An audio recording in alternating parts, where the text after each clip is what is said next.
উমা, এটা কি যাচ্ছে দেখো তো। হ্যাঁ বন্ধুরা, এটা কিন্তু কাঁকড়া। তো নমস্কার, আমি মাম্পি। আমি আজকে নতুন ব্লগটি নিয়ে চলে এসেছি। বন্ধুরা কেমন আছো তোমরা? আশা করি ভালো আছো, আমিও খুব ভালো আছি। আজকে না এই দাদাটা মাছের বদলে কাঁকড়া নিয়ে এসছে।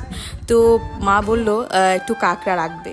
তো আমার তো ভীষণ ভয় করছিল, কখনো ট্রাই করিনি, কিভাবে কি পরিষ্কার করব, কিভাবে কি করব, আমার একটা মনে সংশয় চলছিল।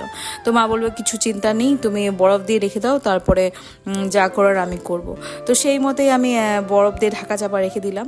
তারপরে আজকে ছিল একটা নিমন্ত্রণ, জানো তো, নিচের দিকে একটা নিমন্ত্রণ ছিল আমাদেরকে, পাশেই থাকে ভাড়া বাড়িতে। তো ওই মেয়েটার আজকে ছিল জন্মদিন। হ্যাঁ, তোমাদেরকে দেখাবো চলো।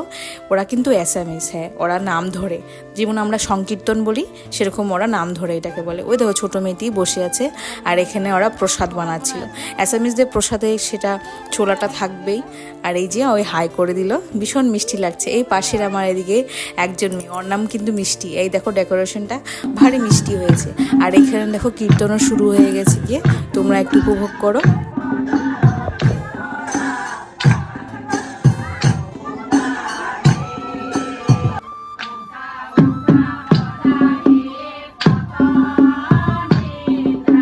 হ্যাঁ বন্ধুরা, আমি কিন্তু আসামে থাকি, সেই জন্য এই যে এত সুন্দর কীর্তন হচ্ছে, এটা কিন্তু আমার বেশ ভালো লাগে।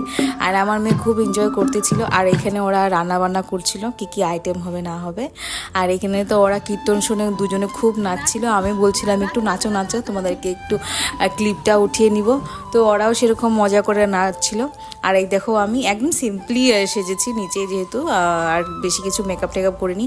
আর এনি ভদ্রমহিলা তো বাচ্চাদের সঙ্গে ভীষণ বাচ্চা হয়ে উঠছিল, তো আমি দেখছিলাম।